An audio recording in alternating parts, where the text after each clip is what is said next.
É isso aí, pessoal. Algumas marcas, bom, mas estou bem. Descansar um pouco, já estou voltando. UFC 313 just delivered one of the most electrifying moments in light heavyweight history. Magomed Ankalaev, the relentless Dagestani grappler, shocked the MMA world by dethroning Alex Pereira, the feared Brazilian knockout artist. In a gritty 5-round battle, Ankalaev's dominance left Pereira unable to rise, ending his reign in brutal fashion, and Magomed Ankalaev became the new light heavyweight champion. The fight began with both fighters sizing each other up. Pereira opened aggressively with his signature leg kicks, targeting Ankalaev's lead leg to disrupt his movement. The Brazilian landed several hard kicks, causing visible redness on Ankalaev's calf by the end of the round. Ankalaev responded with calculated counters and maintained a defensive posture, avoiding any significant damage. The round was closely contested, but slightly favored.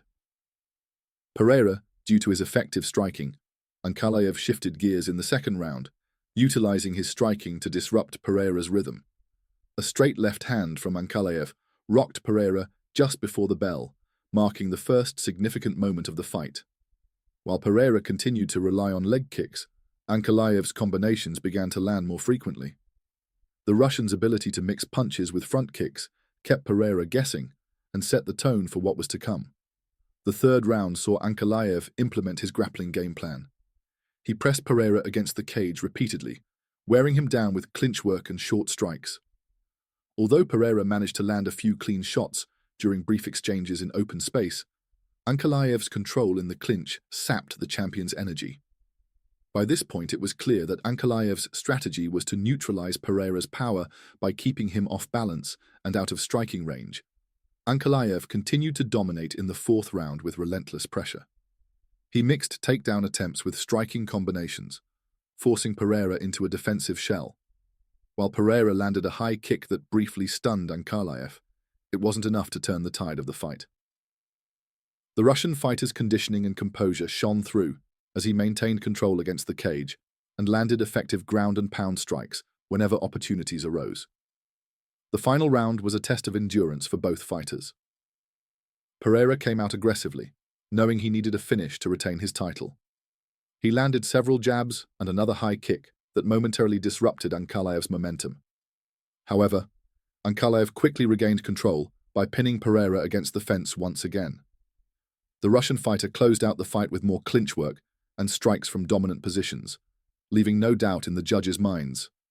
When the final bell rang, both fighters raised their hands in anticipation of victory. However, it was Magomed Ankalaev who emerged triumphant via unanimous decision, 49-46, 48-47. His ability to neutralize Pereira's striking while maintaining constant pressure proved decisive. This victory marked Ankalaev's crowning achievement as he claimed the UFC light heavyweight championship and extended his unbeaten streak to 14 fights. In his post-fight interview, "Ladies and gentlemen, I am here with the winner and new UFC light heavyweight champion, Magomed Ankalaev. It's been a long time coming. It took so long for you to get this title shot. How happy are you with this victory?" Ankalaev expressed gratitude to his team and supporters, while acknowledging that he could have performed even better. "This has been such a long journey," he said. "The title is now around my waist, because of hard work and belief." Meanwhile, Pereira remained gracious in defeat, vowing to return stronger, after taking some time off to recover Magomed Ankalaev's victory. So, what lies ahead for both fighters? What do you think is next for Magomed Ankalaev? Can he successfully defend his title against other top contenders? Let us know your thoughts in the comments below. And don't forget to subscribe to Punch Talk for more in-depth analysis, fight breakdowns, and all the latest news in the world of MMA.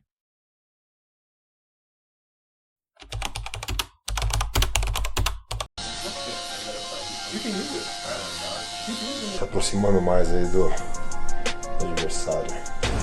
Chama. Eu vou ali, vou lutar como se fosse a minha estreia no UFC.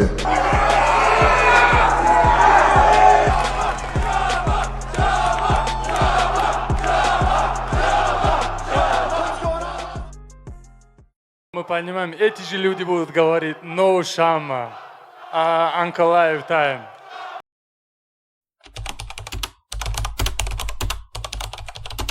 The road to UFC 313 has erupted into a firestorm, pitting champion Alex Pereira against challenger Magomed Ankalaev in a battle far beyond the octagon. A $200,000 charity bet proposal clashed with religious principles, igniting accusations of hypocrisy, personal attacks, and a debate over morality in combat sports.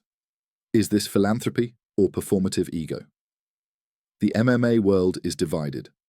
Days before their headline clash at UFC 313, March 8th, Las Vegas, light heavyweight king Alex Pereira dropped a bombshell on social media, a $200,000 charity wager. Tagging Ankalaev and his manager, Pereira challenged, "Since you are so confident you will win, $200,000 to the winner's charity of choice. Win or lose this will help those in need. It's in your hands." The idea was framed as a way to raise stakes to a good fight while contributing cause. Magomed Ankalaev, a devout Muslim and tactical fighter with a 13-fight unbeaten streak, declined the offer on religious grounds. In his response on X, Ankalaev wrote, "As a Muslim, you know betting is forbidden in Islam, and also as a Muslim every year, I have to give 2.5% of my wealth to charity. This is one of the 5 pillars of Islam. Many kids around the world are in need, and we can do things after the fight, but we don't have to publicize it." Ankalaev also emphasized that he already contributes to charitable causes as part of his faith and suggested that such acts do not need public display. In another post addressing Pereira directly, Ankalaev added, "Your manager and my manager have a good relationship, and we can let them handle that. See you soon. Ramadan Mubarak." The exchange quickly went viral, with fans and analysts divided over the issue. Some praised Ankalaev for adhering to his religious principles, while others criticized him for declining what they saw as an opportunity to do more for charity. Pereira later clarified his intentions during a press conference. "First of all, I'm not here to talk about religion. Whatever religion, I respect. It wasn't even a bet about me putting money in my pocket. It was for us to do a good cause and donate for charity." However, tensions escalated when Ankalaev referenced Pereira's past struggles with alcoholism during their back and forth. Pereira responded, "Then he goes and talks about alcoholism. I'm a champion in life. I overcame alcoholism, but there's a lot of people who didn't at the end." So he used religion for a certain purpose, but I'm not here to talk about nobody's religion. I respect them all. The social media drama has only heightened anticipation for their fight at UFC 313. Pereira, 12-2 MMA, is defending his light heavyweight title for the 4th time after an impressive run since moving up from middleweight. Known for his striking accuracy, 63%, and knockout power, Pereira is favored by some analysts to win via knockout Ankalaev, 20-1 MMA. On the other hand, is seen as one of the most well-rounded fighters in the division. His grappling skills and takedown defense, 86%, could pose significant challenges for Pereira if the fight goes to the ground. With both fighters bringing contrasting styles and philosophies into the octagon, their clash promises to deliver fireworks. I have spoke to the UFC on multiple occasions about this fight. I'm chasing it up. I want the fight. I've been on record and said that I want the fight. I've been on the phone with the UFC saying that I want the fight. When's it happening? I want the fight more than anyone. What is holding it up right now is his side. The UFC's heavyweight division is buzzing with drama as Jon Jones, the reigning champion, faces rising star Tom Aspinall in a fight that split the MMA community. Guys, we're giving away $500 once we hit 500 subscribers. Make sure to like, comment, and subscribe for a chance to win. Fans are torn. Is Jones still the GOAT, or is Aspinall the future? This fight isn't just about a belt, it's a collision of eras. But the road to this showdown is riddled with drama, from accusations of fight avoidance to debates over legacy. Jon Bones Jones, with a record of 27-1, is a fighter whose talent is as undeniable as his controversies. After dominating the light heavyweight division for over a decade, Jones moved to heavyweight in 2023 and swiftly claimed the title by submitting Cyril Gane. His fight IQ, wrestling mastery, and unorthodox striking have made him nearly unbeatable. However, his career has been marred by repeated scandals. In 2020, he received a 15-month suspension after testing positive for turinabol, a banned steroid, a setback that reignited debates about his legacy. Outside the cage, Jones's legal troubles, including a 2021 arrest for domestic violence, have further complicated his reputation. While Jones battles his past, Tom Aspinall is writing a new chapter. The 30-year-old Brit, with a 14-3 record, has skyrocketed through the heavyweight ranks with a mix of humility and violence. Aspinall's UFC debut in 2020, a 45-second knockout of Jake Collier, announced his arrival. Since then, he's dismantled top contenders like Andrei Arlovski and Sergey Pavlovich, the latter in just 69 seconds to claim the interim title at UFC 295. Unlike Jones, Aspinall's reputation is squeaky clean. Fans adore his respectful demeanor and relentless fighting style, which blends crisp boxing, agile footwork, and a black belt in Brazilian Jiu-Jitsu. His rapid rise has made him a symbol of the UFC's evolving era, where speed and versatility trump sheer size. Yet Aspinall's biggest challenge isn't just defeating Jones, it's convincing the UFC to book the fight.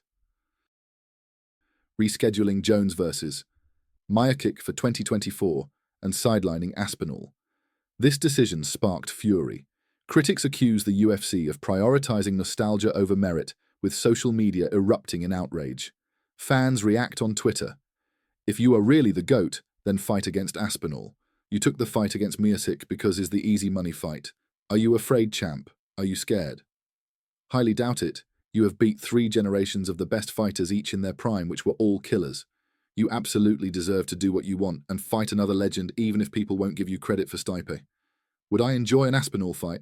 Yes. Always root for you to win.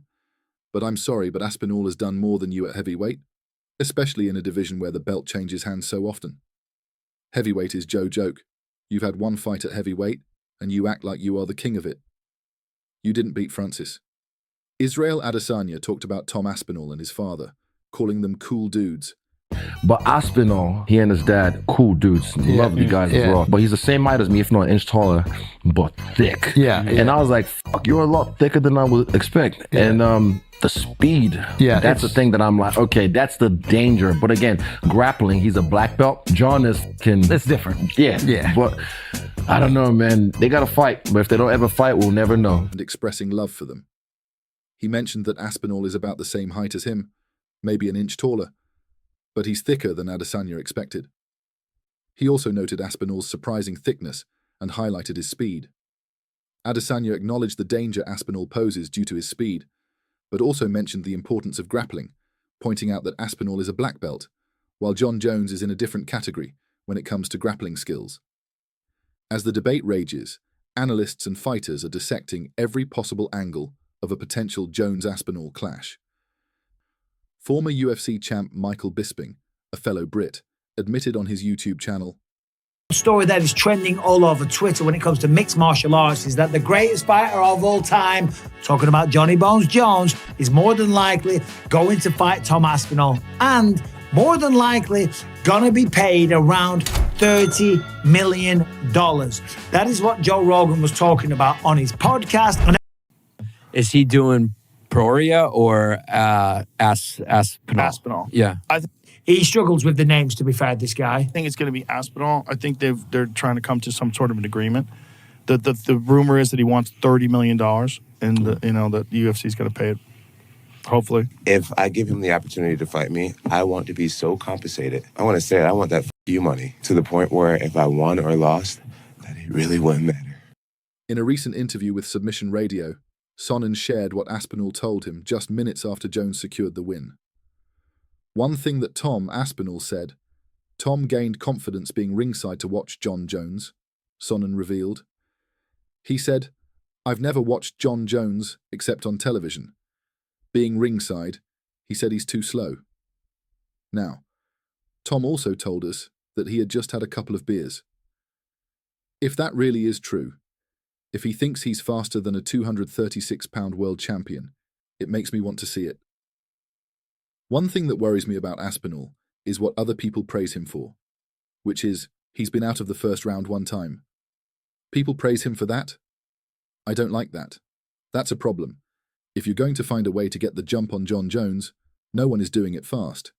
And that's one thing that Jon has. He's tough, can regroup, shows up in great shape regardless of his lifestyle. This whole Tom Aspinall, Jon Jones thing, for lack of a better word, is just weird. For me, it's just weird. Daniel Cormier can't get on board with the idea that Jon Jones is ducking Tom Aspinall. Whether Jones versus Aspinall happens next or not, this rivalry has already reshaped the heavyweight division. For Jones, it's a chance to silence doubters and cement his GOAT status. For Aspinall, it's an opportunity to dethrone a legend and usher in a new age. As the clock ticks toward 2024, one thing is certain: the world will be watching.